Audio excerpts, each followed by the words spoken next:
According to the company that moves people, United Van Lines, 39% of the people moving to Florida are moving there to retire, and about the same number, 37% of the people moving to South Carolina are moving there to retire. So obviously both of those are super popular states to retire, and folks have asked me, what states should they consider moving to.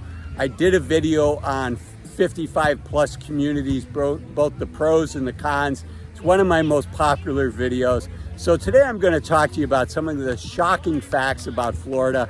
I know it's on a lot of people's list, but it can be a lot more expensive than people think to retire in Florida. So let's go for a walk here and let's talk about it.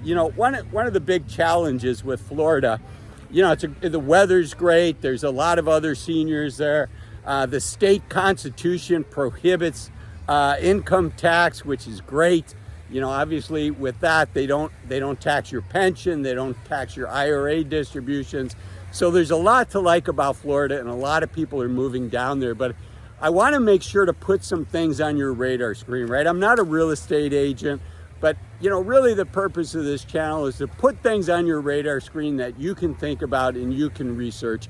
So these are 7 alarming money traps and issues with Florida that you want to know about before you move down there. And a lot of them revolve around homeowners insurance, just because of the weather in Florida. And the homeowners insurance is pretty expensive in Florida. The national average is just a little over $2,700 a year. Florida's not the highest. In fact, it's kind of in the middle of the pack, but still it's $4,200. And with what is happening in Florida with the weather changes, it may soon be one of the most expensive places to get homeowners insurance. So if you're thinking about buying a home down there, you just want to be aware of it. It's sad, but because there's been a lot of companies, I've got the statistic down here on how many companies went out of business and how many moved out of the state that I'll get to here in a second. Here it is. There's 14 in 2022, 14 property insurance companies pulled out of the state, and 9 property insurance companies went bankrupt.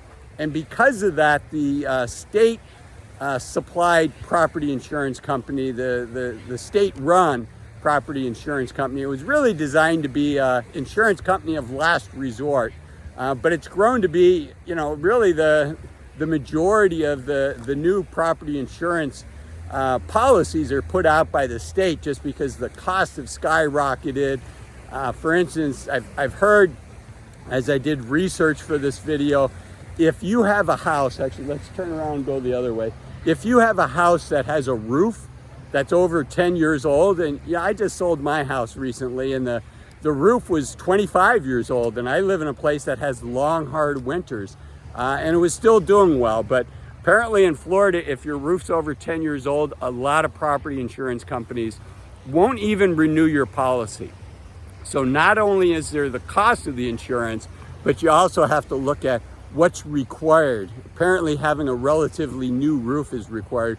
And roofs are, replacing a roof is expensive. Do your own research, but there are a number of people, saying their roofs cost $30,000, $40,000 to replace just because there's so much demand for new roofs and just labor in general to repair from previous hurricanes that it can be hard to get actually contractors to show up and actually do work. And in fact, people report having to, bribe is probably kind of the wrong term, but give extra money just to get contractors to show up. If you've had that experience, let us know in the comments. I'd love to see what your experience is if you're down in Florida or if you have friends and family down in Florida. But I hear it's getting really, really bad. In fact, 80% of all lawsuits with insurance companies over property damage claims, 80% of all of them in the nation take place in Florida, just because the insurance companies have just been hit with so many claims. They're really pushing back hard. So it's hard to get your money back. And it's not like in the commercials where your agent shows up with a big smile on their face. 24 hours after the hurricane passes, and here's your check. You know, it turns out it's a lot of work to actually get that check, and then even once you have the money, getting somebody to actually do the work and make those repairs can be difficult.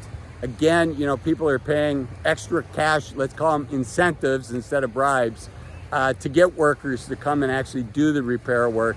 And in the interim, you know, if there's a 3-6+ month wait to get contractors to show up, you know, it's your responsibility as the homeowner to stop future damage from occurring. So, you know, if your roof is damaged, you've got to put up plastic sheeting, or you've got to do temporary repairs to your roof just to stop future damage from happening. So again, you know, the 80-20 rule, that's not working in your favor. 80% of the lawsuits, meaning the insurance companies are making it really hard to collect. So not only is it a dollar thing, but it's also a hassle factor. The other thing is the name of this state-provided property insurance. The name of that company is Citizens. And Citizens, the Senate, the Florida legislative body just passed a law saying that everybody in Florida has to have flood insurance. Now, not day one, they're phasing it in based on the value of the home. So if your home has a value of over $600,000, that's for the next year. The following year, it's for all homes above $500,000, and then $400,000. And they're working their way down, but they're going to phase it in even if you're in an area that, you know, has historically never had a flood. And the reason for that is, you know, the weather's changing. Things that aren't supposed to happen are happening, and they're happening on a fairly regular basis. You know, in 2022 alone, there were 14 named tropical storms in Florida. And if you look at the last decade, Florida's number one in the nation for the number of hurricanes. Florida's had 120 hurricanes. If you look at Texas, which is number two, it had half as many as Florida. It had 64 hurricanes over the last decade. And then South Carolina had 1/4 of the number of hurricanes as Florida. It had 30.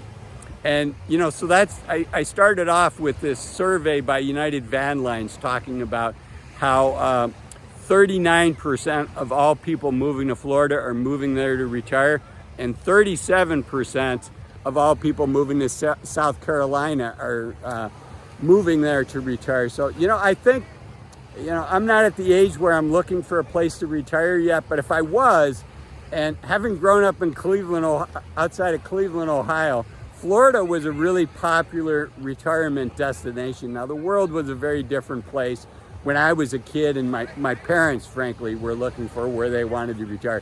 They did one season down in Florida and said, nah, you know, that's not for us. You know, they lived their whole lives in Cleveland, and that was home. So they just put up with the winters. But if Florida was on my list, I think I'd also include South Carolina on my list. I can tell you that Arizona is the third most popular state for retirees to move in. As far as I know, they've never had a hurricane in Arizona, so that'd probably be worth having on your list as well. Okay, let's keep going. The other thing is, because of all this weather damage and insurance companies pulling out, there's big property insurance rate hikes planned. There's a 12% planned rate hike coming up here in the future, proposed. It hasn't passed yet. And that's for primary homes. For secondary homes, I've heard that Florida is looking at legislation that would increase the state-provided home insurance, would increase the rate of that. So if it's going to be a second home, by 50%, 50. So just know about these things. Again, I'm not a real estate agent. I'm not an expert on Florida, but these are things to have on your radar screen. Another thing to have on your radar screen is, if you're enjoying this video, as the kids say, thumbs for likes and subs for love. And I love reading the comments, so comments for Azul. Okay, let's keep going here. We talked about the premium cost, the roofing cost, just super expensive apparently to get these roofs. And it's not like you can say, well, you know, my roof's 20 years old, but it's in great shape. I don't want to replace it. You know, if your homeowners won't, property insurance won't renew you, your choice is you go with the state mandated, state provided insurance, or you think about self-insuring. And, you know, if you have a mortgage, that's not an option for you. And for most of us, I would argue it's you know, insurance exists for a reason. So even if you paid cash, even if you don't need, you're not required to have insurance because, you know, you don't have a mortgage anymore.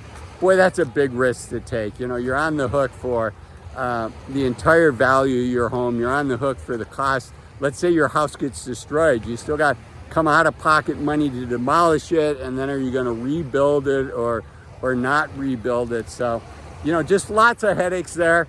As I did research for this video, it's like, you know, Florida's probably not on my list.